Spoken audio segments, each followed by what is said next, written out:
Good evening friends. आज हम लोग डिस्कस करने वाले हैं द हिंदू के ऊपर करंट अफेयर्स। यहाँ पर याद रखिएगा, द हिंदू एक सम्मानित पत्रिका मानी जाती है, या कह सकते हैं कि यह हमारे यूपीएससी या अन्य किसी भी एग्जाम के लिए सबसे बेहतर फाउंडेशन तैयार करने का एक इक्विपमेंट के रूप में देखा जाता है। आज हम लोग सबसे पहले न्यूज के रूप में देखेंगे एंट्रिक्स दाओस डील के बारे में। क्या हुआ है लेटेस्ट, यहाँ पर क्या खबरें हैं जिसको लेकर एंट्रिक्स, याद रखिएगा आजकल के न्यूज़पेपर में से एंट्रिक्स एंट्रिक्स पढ़ा जा रहा है, जबकि ये एंट्रिक्स नहीं है, ये अंतरिक्ष है। तो अंतरिक्ष देवास डील में not be last such high profile rock हुआ। आखिर क्या, ये कौन सा डील था? ये इतना 2005 से का आसपास का मुद्दा आज क्यों चर्चा में है?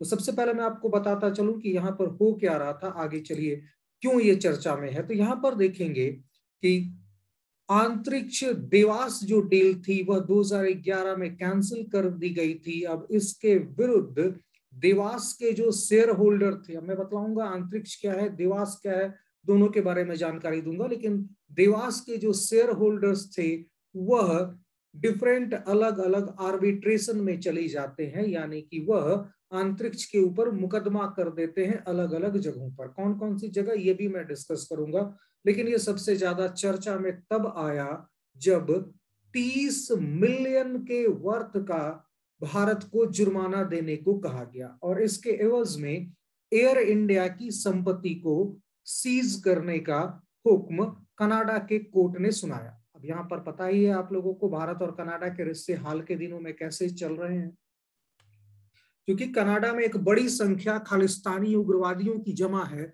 इसलिए एंटी इंडिया तो पूरा का पूरा माहौल पहले से ही तैयार है वहां।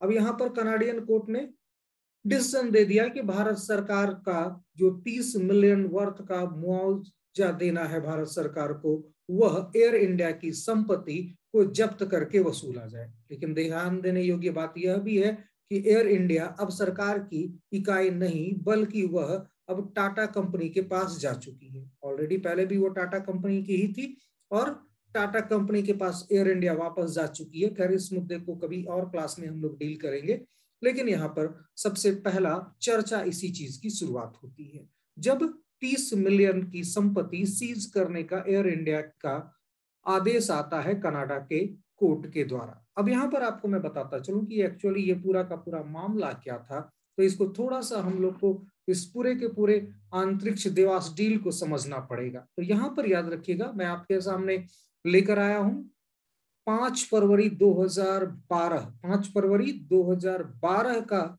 यह बीबीसी का न्यूज है, याद रखिएगा। तो 5 फरवरी 2012 के इस बीबीसी के न्यूज को मैं आपके सामने लेकर आया हूं। अब यहां से हम लोग जानने की कोशिश करेंगे, समझने की कोशिश करेंगे कि आखिर यह किस प्रकार से पूरा का पूरा मामला था। यहां पर याद रखिएगा, भारतीय अंतरिक्ष अनुसंधान यानी कि इसरो ने एंट्रिक्स यानी कि अंतरिक्ष और देवास के बीच में 2005 में करार हुआ था, एक एग्रीमेंट हुआ था। अब यहाँ पर एग्रीमेंट हुआ क्या था ये हम लोग को समझना है। तो सबसे पहले समझते हैं कि एंट्रिक्स या अंतरिक्ष है क्या।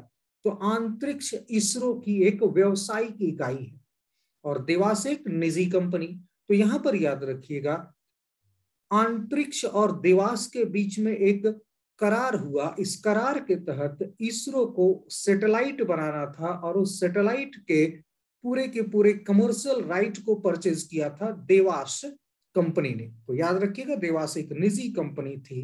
अब यह जो एग्रीमेंट हुआ यह 2005 में हुआ था। अब यहां पर इसके ऊपर कैग की रिपोर्ट आई, इसके ऊपर अदर कमीशंस ने इसके ऊपर इंक्वायरी की और उसके बाद इस डील या करार को रद्द करने का फैसला किया गया। माना गया कि यह कहीं ना कहीं देश के सुरक्षा हितों के साथ खिलवाड़ करने जैसा है।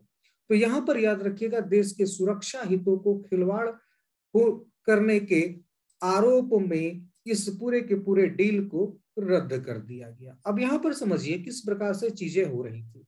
अब यहां पर ध्यान देने योग्य बात है कि जिस समय यह समझौता हुआ देवास और एंट्रिक्स के बीच में, तब माधवन नायर इसरो के अध्यक्ष हुआ करते थे।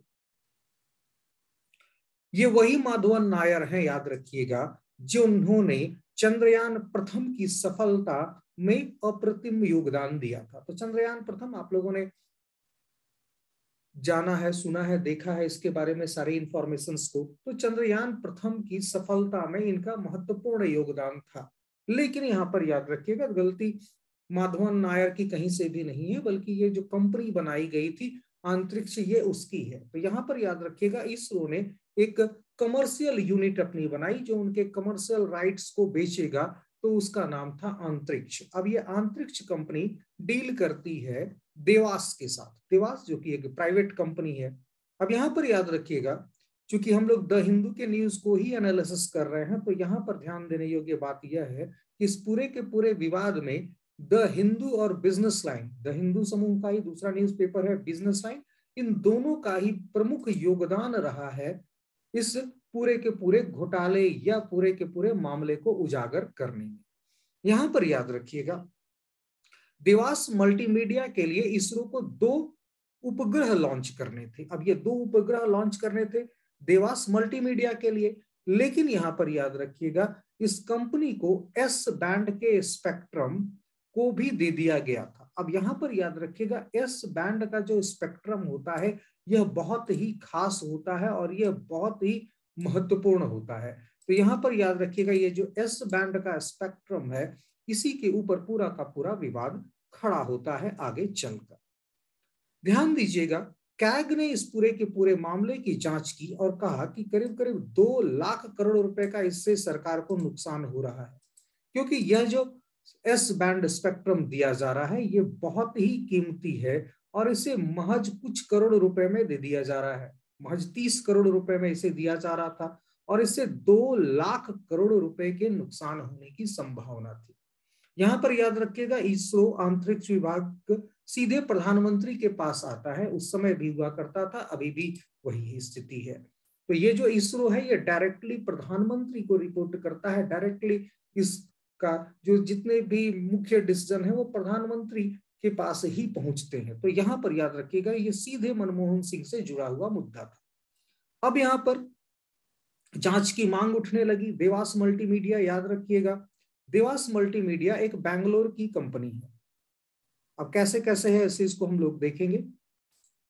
यहां पर याद रखिएगा, जब हम लोग बात कर रहे थे देवास मल्टीमीडिया का, तो देवास मल्टीमीडिया कंपनी जिसका कह सकते हैं कि ये पूरा का पूरा एक प्राइवेट सेक्टर की कंपनी है। इसका हेड ऑफिस बैंगलोर में खोला गया था और इसके प्रमुख इसरो के पूर्व अधिकारी MG चंद्रशेखर थे। यहां पर याद रखिएगा, इस ढांचे में टेलीकॉम डिपार्टमेंट भी पार्टनर था। देवास मल्टीमीडिया को जो फ्रीक्वेंसी आवंटित हुई थी, डिस्ट्रीब्यूट की गई थी, उसके ऊपर दूरदर्शन का भी प्रयोग करता था, याद रखिएगा। तो ये दूरदर्शन को मिलने वाली फ्रीक्वेंसी थी जिसके जरिए उपग्रह से दूरदर्शन अपने कार्यक्रम प्रसारित करता था। लेकिन आज इसकी कीमत काफी ज्यादा होती है और इसकी व्यवसायिक कीमत काफी ज्यादा है। तो इसकी वजह से यह पूरा का पूरा मामला काफी चर्चा में हुआ। तत्कालीन उस समय की भाजपा प्रवक्ता, जो अभी वर्तमान में फाइनेंस मिनिस्टर है, निर्मला सीतारमण, ने इसे एक प्रकार से 2G आवंटन से भी बड़ा घोटाला करार दिया। अब यहां पर समझिए ये है क्या, एस बैंड क्या है। 2010 में ऐसे ही केवल 15 मेगाहर्ट्ज का आवंटन हुआ था, जिसके लिए सरकार को करीब करीब 67,000 करोड़ की कमाई हुई थी, 67,000 करोड़ की। बताया गया कि अंतरिक्ष आयोग ने 2010 में देवास मल्टीमीडिया के साथ अनुबंध किया। आप यहां पर याद रखिएगा, अंतरिक्ष आयोग ने, जो भारत सरकार की अंतरिक्ष आयोग होती है, ये अंतरिक्ष कंपनी की बात नहीं कर रहा हूं मैं, अंतरिक्ष आयोग की। तो अंतरिक्ष आयोग ने इस पूरे के पूरे डील का विरोध किया था, उसके बावजूद भी यह समझौता किया गया। बाद में जब कैग ने भी, अब कैग के बारे में आपको पता होगा, कंट्रोलर एंड ऑडिटर जनरल। अब ये कंट्रोलर एंड ऑडिटर जनरल क्या होता है, याद रखिएगा, यह सरकार के सभी बही खातों की जांच करता है और यह बहुत ही महत्वपूर्ण होता है, क्योंकि इसकी रिपोर्ट के ऊपर बहुत कुछ डिपेंड होता है। याद रखिएगा, कहीं भी अगर कैग रिपोर्ट कर रहा है कि इस जगह पर घोटाला हुआ है, तो मतलब समझ जाइए निश्चित तौर पर वह एक बड़े घोटाले की ओर अंदेशा व्यक्त कर रहा है। तो यहां पर याद रखिएगा, कंट्रोलर एंड ऑडिटर जनरल ने इस पूरे के पूरे मामले के ऊपर प्रश्न चिन्ह उठा दिया और कहा कि इस बैंड के स्पेक्ट्रम के आवंटन से करीब करीब देश को 2 लाख करोड़ रुपए का नुकसान हो रहा है या होने की संभावना है। याद रखिएगा, पहली बार एस बैंड को निजी क्षेत्र के लिए खोला गया था। इससे पहले सरकारें कभी भी इस बैंड को निजी क्षेत्र के लिए नहीं खोला करती थी। उस समय के तत्कालीन केंद्रीय कानून मंत्री वीरप्पा मोइली ने भी पत्रकारों से कहा था कि एंट्रिक्स कॉर्पोरेशन और देवास मल्टीमीडिया प्राइवेट लिमिटेड के बीच 28 जनवरी 2005 को हुए समझौते को खत्म करने का फैसला किया गया है। तो इस प्रकार से सरकार ने जब मामला पूरा देखा कि यह अब अलग ही रुख लेने को लिए जा रहा है, तो 2005 के बाद ये 2011 में इस पूरे के पूरे मामले को रद्द कर दिया गया, कैंसिल कर दिया गया। तो इस प्रकार से पीछा छूटा कह सकते हैं इस अंतरिक्ष डील के साथ किसका, भारत सरकार का। तो भारत सरकार ने इस प्रकार से इससे पूरा का पूरा पीछा छुड़ाया। अब यहां पर याद रखिएगा, अभी मैंने आपको थोड़ी देर पहले जिन्होंने लास्ट में ज्वाइन किया है उन लोगों के लिए मैं बता दूं कि ये पूरा का पूरा मामला अभी क्यों चर्चा में आया, क्योंकि अंतरिक्ष और देवास डील के रद्द होने के विरोध में देवास मल्टीमीडिया चली जाती है कोर्ट। अब ये कोर्ट भारत की कोर्ट नहीं चली जाती बल्कि कनाडा की कोर्ट चली जाती है। अब इस कनाडा के कोर्ट ने $30 मिलियन का भारत सरकार के ऊपर जुर्माना लगा दिया है कि आपने ऐसा करार रद्द क्यों किया। कारण सीधा सा था, देवास मल्टीमीडिया में बहुत सारे फॉरेन इन्वेस्टर्स ने इन्वेस्टमेंट किया था। तो देवास मल्टीमीडिया बहुत सारे विदेशी निवेशकों का पैसा लेकर बैठी हुई थी और वह सारा का सारा डूब गया क्योंकि भारत सरकार ने इसे पूरी तरह से कैंसिल करने का काम किया। तो यहां पर याद रखिएगा, सरकार ने जब कैंसिल करने का काम किया इस पूरे के पूरे सेगमेंट में, तो आप समझ सकते हैं कि स्थिति किस प्रकार से हुई। तो यहां पर याद रखिएगा, ये पूरा का पूरा अगर आप देखेंगे तो नुकसान देवास मल्टीमीडिया का तो निश्चित तौर पर काफी ज्यादा हुआ सरकार के इस डिसीजन के बावजूद।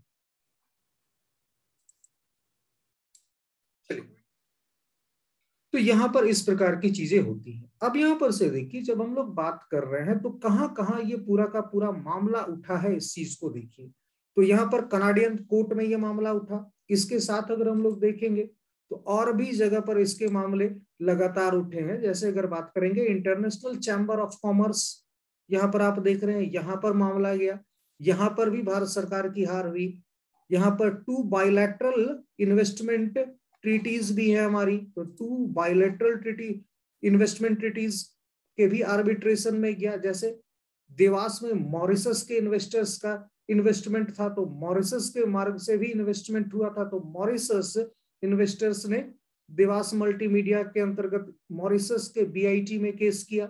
इसी प्रकार से अगर बात करेंगे, एक जर्मन कंपनी भी इसमें हिस्सेदार थी, तो उसने जर्मन बीआईटी में भी इस डिस्प्यूट को रेज किया और भारत ने इन तीनों के तीनों केसेस को खो दिया, या कह सकते हैं इनको क्या होता है, नुकसान हो जाता है। तो आप समझ सकते हैं कि तीनों जगह भारत सरकार हार चुकी थी। तीनों जगह भारत सरकार जब हार गई तो यहां पर आप समझ सकते हैं कि ये पूरा का पूरा भारत के सरकार के लिए एक सिरदर्द साबित हुआ।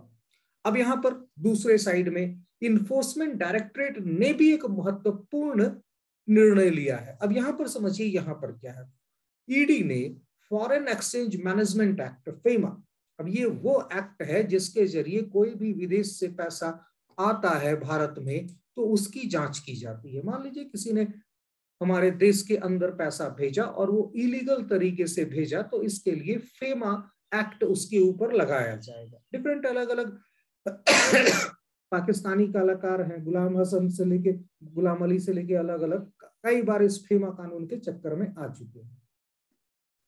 यहां पर देखिएगा, फॉरेन एक्सचेंज मैनेजमेंट एक्ट के तहत फेमा ईडी ने पाया कि करीब करीब जो फॉरेन इन्वेस्टमेंट 579 करोड़ का हुआ था, इसके अगेंस्ट में यह चूंकि इलीगल था, तो इसकी वजह से यहां पर करीब करीब 1585 करोड़ की पेनल्टी इम्पोज कर दी गई। तो यहां पर याद रखिएगा, 1585 करोड़ की पेनल्टी लगा दी गई इस पूरे के पूरे प्रोजेक्ट के ऊपर। तो Dewas multimedia had received the fund in violation of FEMA. तो यहां पर अब देवास मल्टीमीडिया के ऊपर करीब करीब 1585 करोड़ का जुर्माना लगाया है ईडी। तो यह भी एक महत्वपूर्ण घटना थी। तो इस प्रकार से हम लोग समझ रहे हैं कि यह पूरा का पूरा देवास एंट्रिक्स डील था क्या। तो इस प्रकार से हम लोगों ने जाना कि यह पूरा का पूरा डील क्या है। और अब हम लोग दूसरे इंपॉर्टेंट न्यूज के ऊपर आ रहे हैं जो काफी इंपॉर्टेंट है इस पूरे के पूरे सेगमेंट में। National master plan portal. यहां पर याद रखिएगा भारत सरकार ने एक नेशनल मास्टर प्लान पोर्टल तैयार किया है जो कि तैयार हो जाएगा आपका मार्च तक में। तो मार्च तक में यह आपका पोर्टल तैयार हो जाने की पूरी संभावना है। लेकिन यह करेगा क्या, यह समझना है। इस चीज को हम लोग देखते हैं। अब यहां पर ध्यान दीजिएगा, ये पूरा का पूरा जब हम लोग देख रहे हैं नेशनल मास्टर प्लान, तो इसके लिए गति शक्ति प्रोग्राम को अनाउंस किया गया है। तो यहां पर याद रखिएगा ये जो गति शक्ति प्रोग्राम अनाउंस किया गया है, इस चीज को भी ध्यान में रखिएगा। ये एक्चुअली यहां पर आप लोग अपना कैमरा को ऑफ कर लें kindly. Gati Shakti program announce by prime minister, यहां पर प्रधानमंत्री ने इसकी घोषणा अंतिम वर्ष में की थी, यानी कि पिछले साल की थी। यहां पर याद रखिएगा 31 मार्च 2022 तक यह पूरा का पूरा प्रोजेक्ट तैयार हो जाएगा और इसमें देश में जितने भी इंफ्रास्ट्रक्चर के डेवलपमेंट प्रोग्राम चल रहे हैं उन सबको एक जगह पर देखा जा सकेगा। तो यहां पर याद रखिएगा डेवलपमेंट के लिए इंफ्रास्ट्रक्चर के ऊपर वर्तमान में केंद्र सरकार प्रति वर्ष 6 लाख करोड़ रुपए के आसपास खर्च करती है और कई बार यह रकम और ज्यादा बढ़ जाती है। तो हम लोगों ने यहाँ पर लगातार देखा है 2014 के बाद सबसे ज्यादा खर्चा जो किया गया है वह खर्च किया गया है इंफ्रास्ट्रक्चर के ऊपर। तो ये जो इंफ्रास्ट्रक्चर के ऊपर खर्च किया जा रहा है उन सबको अब एक ही पोर्टल पर देखा जा सकेगा, जो कि काफी ज्यादा एक प्रकार से कह लीजिए सूचना प्रदान करने वाला होगा। अब यहां पर याद रखिएगा ये जो हम लोग बात कर रहे हैं इस नेशनल पोर्टल की, इसका नाम दिया गया है गति शक्ति। तो यहां पर गति शक्ति नेशनल मास्टर प्लान, जैसे हम लोग शॉर्ट में एनएमपी कहेंगे, यह आपका 13 अक्टूबर 2021 से लागू किया गया था। अब यहां पर इस पूरे के पूरे हम प्रोग्राम को देखेंगे तो यहां पर करीब करीब 100 लाख करोड़ के प्रोजेक्ट को सामने रखा गया है। तो 100 लाख करोड़ रुपए का प्रोजेक्ट को सामने रखने का मतलब आप समझ सकते हैं कि यह कितना ज्यादा महत्वपूर्ण होगा और आने वाले समय में यह पूरे के पूरे भारत के इंफ्रास्ट्रक्चर प्रोजेक्ट्स को रिप्रेजेंट करने का काम करेगा। तो करीब करीब 100 लाख करोड़ रुपया, करीब करीब आप कह सकते हैं कि हमारे 3 साल के बजट के बराबर का खर्च इस पूरे के पूरे योजना यानी कि इंफ्रास्ट्रक्चर के ऊपर किया जा रहा है। इसमें 17 अलग अलग मंत्रालयों के पूरे बजट या पूरे के पूरे प्लान को दिखलाया जाएगा जिससे नेशनल मास्टर प्लान को समझा जा सके। तो काफी महत्वपूर्ण यह प्रश्न आने वाले समय के लिए है। तो याद रखिएगा क्वेश्चन यही पूछा जाएगा, गति शक्ति कार्यक्रम है क्या और इसका उद्देश्य क्या है। चलिए अगले समाचार की ओर आगे बढ़ते हैं। यहां पर बात करते हैं वर्ल्ड इकोनॉमिक फोरम की। अब ये वर्ल्ड इकोनॉमिक फोरम है क्या? देवास में अभी दावोस में यह बैठक होती है, याद रखिएगा। अभी प्रधानमंत्री भी इस पूरे की पूरी मीटिंग को एड्रेस किया है उन्होंने। तो यहाँ पर याद रखिएगा अभी सारा का सारा जो भी संबोधन है वो ऑनलाइन संबोधन किया जा रहा है। और इस ऑनलाइन संबोधन में अगर हम लोग बात करेंगे तो प्रधानमंत्री ने भारत का प्रतिनिधित्व किया है इस दावोस शिखर सम्मेलन में। हालांकि यह अन्य वजहों से ज्यादा चर्चा में रहा कि 2 मिनट के लिए कनेक्टिविटी बीच में गायब हो गई थी, तो पूरा का पूरा मीडिया का ध्यान इसके ऊपर नहीं रहा कि प्रधानमंत्री ने क्या बोला, बल्कि इसके ऊपर ध्यान था कि यहाँ पर 2 मिनट के लिए कनेक्शन टूट गया। साथ में टेलीप्रॉम्प्टर का भी एक विवाद उठ गया कि टेलीप्रॉम्प्टर क्या बोला जाता है, प्रधानमंत्री को बोलने के लिए पीछे से टेलीप्रॉम्प्टर बोलती है और उसको शब्दों को प्रधानमंत्री दोहराते हैं। बड़ा ये मनोरंजक है भारतीय मीडिया निश्चित तौर पर इस फालतू के विवाद में काफी ज्यादा। खैर द हिंदू न्यूज़पेपर हम लोग पसंद इसीलिए करते हैं क्योंकि यह वाकई इंफॉर्मेशन वो लाती है जो हमारे विद्यार्थियों के काम में आती है। तो यहां पर याद रखिएगा यह साल के शुरुआत में यह जो पूरी की पूरी जमघट है विश्व के प्रमुख आर्थिक शक्तियों का, प्रमुख बिजनेसमैन का, वही कहलाता है वर्ल्ड इकोनॉमिक फोरम। तो यहां पर याद रखिएगा इसका शुरुआत ही कैसे होता है, देख लीजिए। The rich and the famous gather each year, rich and the famous. तो रिच एंड द फेमस तो याद रखिएगा जितने भी रिचेस्ट पर्सन हैं और प्रसिद्ध व्यक्ति हैं सब के सब इस दावोस में जमा होते हैं वर्ल्ड इकोनॉमिक फोरम की बैठक में, जिसमें वह अर्थव्यवस्था में उठने वाले नए चैलेंजेस को कैसे सॉल्व किया जाए इसकी बात करते हैं। तो यहां पर याद रखिएगा अब सवाल उठता है कि ये WEF है क्या, किसने इसकी शुरुआत की थी, कौन इसकी शुरुआत करने वाला था। तो यहां पर याद रखिएगा इसका फाउंडर था 1971 में एक जर्मन इकोनॉमिस्ट जिनका नाम था कॉलस सोजेब। तो कॉलस सोजेब यहाँ पर 1971 में इस पूरे के पूरे फोरम को लॉन्च करते हैं और आरंभिक समय में यह एक फोरम ऐसा था जिससे में यह तय किया जाता था कि यूएस बिजनेस को कैसे हम लोग टेक ओवर करेंगे या कह सकते हैं उनको कैसे काउंटर करेंगे। तो यूरोपियन बिजनेसमैन एक जगह पर जमा होते थे और यह रणनीति बनाते थे कि कैसे हम यूएस के बिजनेसमैन को काउंटर कर सकते हैं। हालांकि आज के टाइम में यह एक ऐसा मंच बन गया है जिसमें कह सकते हैं कि डिफरेंट अलग अलग एग्रीमेंट्स होते हैं। यहां पर बंद दरवाजों के बीच बड़े बड़े समझौते किए जाते हैं। यहाँ पर विश्व के जो प्रमुख राष्ट्राध्यक्ष हैं वह इसलिए जाते हैं ताकि वो अपने देश में ज्यादा से ज्यादा निवेश ला सके। अब यहाँ पर याद रखिएगा इस पूरे के पूरे वर्ल्ड इकोनॉमिक फोरम का बैठक में भाग लेने के लिए भी फीस होती है, याद रखिएगा।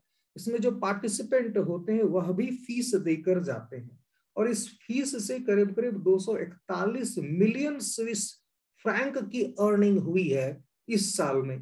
तो यहां पर समझ सकते हैं कि 3000 लोगों ने इस दावोस की बैठक में शिरकत की है और 3000 लोगों ने अपनी फीस का भुगतान किया है। तो समझ सकते हैं कि जो बड़े बड़े उद्योगपति हैं वो जाते हैं, वो अपने दूसरे काउंटर पार्ट को ढूंढते हैं ताकि वो इन्वेस्टमेंट के लिए बेटर प्लान अपने लिए पूंजी या अपने पूंजी के लिए इन्वेस्टमेंट वेन्यू की तलाश कर सके। तो ये था हमारा रिच एंड द पावरफुल लोगों का जमावड़ा जिसे हम लोग वर्ल्ड इकोनॉमिक फोरम कहते हैं। यहां पर याद रखिएगा द हिंदू ने इसे बड़े अच्छे तरीके से उठाया है। इसमें जो भारतीय एजेंडा था ज्यादा से ज्यादा इन्वेस्टमेंट लाने का वह भी अंजाम देते हुए प्रधानमंत्री दिखते हैं और इसमें बहुत ज्यादा कह सकते हैं कि फोकस था प्रधानमंत्री का कि ज्यादा से ज्यादा इन्वेस्टमेंट को कैसे हम लोग गैदर करें।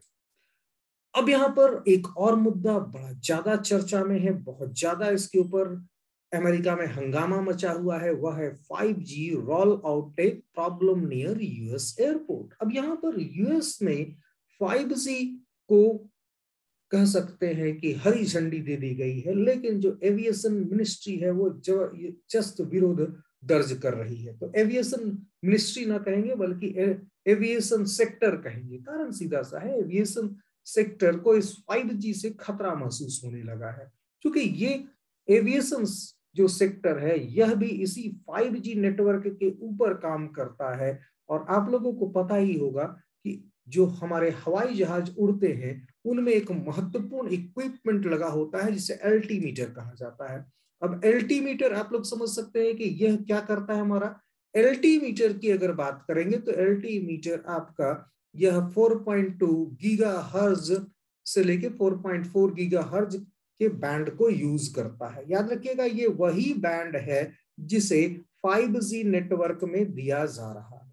अब ये एल्टीमीटर क्या है यह समझिए। हवाई जहाज जब उतर रहा होता है जमीन पर तब उसको जरूरी होता है कि वह अपने जमीन से डिस्टेंस को मेजर करते रहे। खासकर खराब मौसम में बहुत महत्वपूर्ण हो जाता है कि खराब मौसम में कैसे इस पूरे के पूरे डिस्टेंस को मापा जा सके। होता यह है कि जब खराब मौसम हो, नीचे दिख नहीं रहा हो अच्छा से, तो यही अल्टीमीटर की सहायता से हमारे विमान लैंड करते हैं। लेकिन जब 5G नेटवर्क में इसी 4.2 गीगाहर्ट्ज से लेके 4.4 गीगाहर्ट्ज तक के बैंड को यूज किया जाएगा, तो जब ऑलरेडी हवाई अड्डे के इर्द गिर्द इस बैंड पर लोग नेट सर्फिंग या नेट की सुविधाएं ले रहे होंगे तो इस एल्टीमीटर का काम करने में समस्या होगी। नतीजा यहाँ पर इन विमान दुर्घटनाओं की संख्या बढ़ने की संभावना बढ़ जाएगी। तो इससे चिंतित होते हुए अमेरिकन एयरलाइंस ने इस 5G का विरोध करना शुरू किया है और वर्तमान में इसके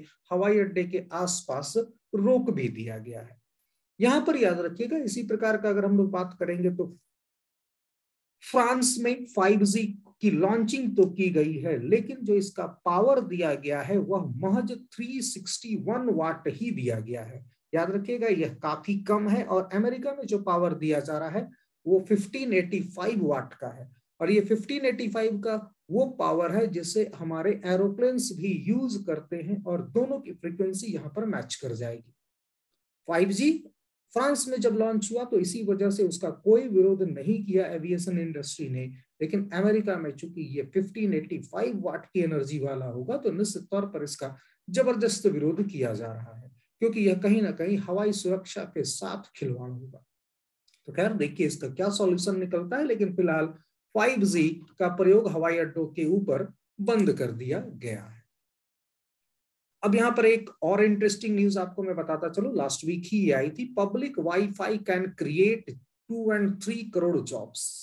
यहां पर याद रखिएगा, ये एक थोड़ा सा सुनने में समझने में थोड़ा सा यूनिक टाइप का लग रहा है, और दूसरा चीज इस प्रकार का कि भाई अविश्वसनीय टाइप का, लेकिन फिर भी पब्लिक वाईफाई, अब आप जान रहे हो कि आजकल हर जगह पर पब्लिक वाईफाई अवेलेबल होता है, रेलवे स्टेशन के ऊपर, बस अड्डे के ऊपर, डिफरेंट अलग अलग जगहों पर जितने भी पब्लिक प्लेसेस है।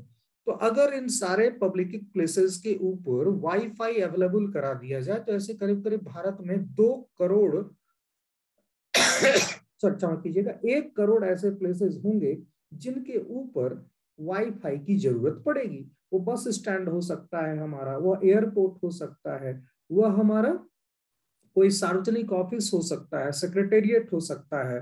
तो यहाँ पर अगर ऐसा अवेलेबल कराया जाए तो हर एक वाईफाई को मेंटेन करने के लिए कम से कम 2 से 3 लोग लगेंगे डायरेक्टली यहाँ पर। तो यहाँ पर इसके रिजल्ट में करीब करीब 2 से 3 करोड़ जॉब क्रिएट हो सकती है। तो इसकी संभावना व्यक्त की गई है, क्योंकि आने वाले टाइम में जॉब का जो पूरा का पूरा सिनेरियो है वो बदल रहा है। याद रखिएगा, पहले हम लोग जॉब देखा करते थे कि लोग स्व व्यवसाय करना हो तो क्या करते थे, टेलीफोन बूथ खोल लिया करते थे। लेकिन क्या आज आप टेलीफोन बूथ देखते हैं? नहीं, नहीं देखते। आज बिल्कुल डिसअपियर्ड हो चुका है टेलीफोन बूथ, कहीं नहीं है। पहले जेरोक्स मशीनें लगा करती थी, अब धीरे धीरे जेरोक्स मशीनें भी खत्म होती जा रही हैं। तो आने वाले 5 साल के बाद जेरोक्स मशीनें भी बहुत कम हो जाएंगी संख्या में। लेकिन पहले इनका अच्छा खासा बिजनेस चला करता था। सारे के सारे टेलीफोन जितने भी हुआ करते थे बूथ, वो सब के सब आज मोबाइल शॉप में कन्वर्ट हो चुके हैं। तो सबके सब बदल रहा है, सिनेरियो बदल रहा है, पिक्चर बदल रहा है। तो एम्प्लॉयमेंट के तरीके बदलेंगे निश्चित तौर पर। पहले किसी ने आज से नहीं सोचा था कि हम रैपिडो से भी अर्न कर सकते हैं, कि स्कूटी मेरे पास है, बाइक मेरे पास है, हम उससे भी अर्न कर सकते हैं। ये किसी ने नहीं सोचा था, लेकिन आज के टाइम में ये हो रहा है। अब थोड़े से गेम्स न्यूज के ऊपर भी आपसे बात करने। ललित बाबू टेक्स ऑनर्स, यहां पर याद रखिएगा ललित बाबू, यह हमारे सीधे तौर पर अगर बात करेंगे तो इन्होंने जीता है 3रा टाइटल इन्होंने जीता है, और वह भी आपका चेस ओपन चैंपियनशिप है। तो इसको भी आप याद रखेंगे, क्योंकि आपको यहाँ पर मुख्यतः इनकी चैंपियनशिप को याद रखने की जरूरत नहीं है, यहाँ पर याद रखने की जरूरत है कि ललित बाबू खेलते क्या है। तो ललित बाबू खेलते हैं आपका चेस, इस चीज को ध्यान में रखेंगे। Football and Bhowmick passes away, तो यहाँ पर भौमिक दा का निधन हो गया है। सुभाष भौमिक इनका पूरा नाम था। इंडियन फुटबॉल टीम के मोस्ट वाइब्रेंट पर्सनालिटी में से एक माना जाता है। इनकी उम्र करीब करीब 71 साल थी। यहां पर याद रखिएगा वह 1970 में बैंकॉक के एशियन गेम्स में ब्रॉन्ज जीतने वाली टीम के हिस्से रहे हैं। तो यहाँ पर यह काफी महत्वपूर्ण हमारे फुटबॉल खिलाड़ी थे। अब जो एक और मैं आपको न्यूज देने जा रहा हूं, यह भी काफी महत्वपूर्ण है। Startup raised A record 24.1 billion in 2021, एक स्टडी निकल कर आई है। यहां पर याद रखिएगा, ये पूरा का पूरा जो स्टार्टअप का गेम है, इसको मैं अगले वीडियो में आपको समझा रहा हूं। आप लोग एक बार लॉग आउट करके वापस फिर से लॉग इन करें।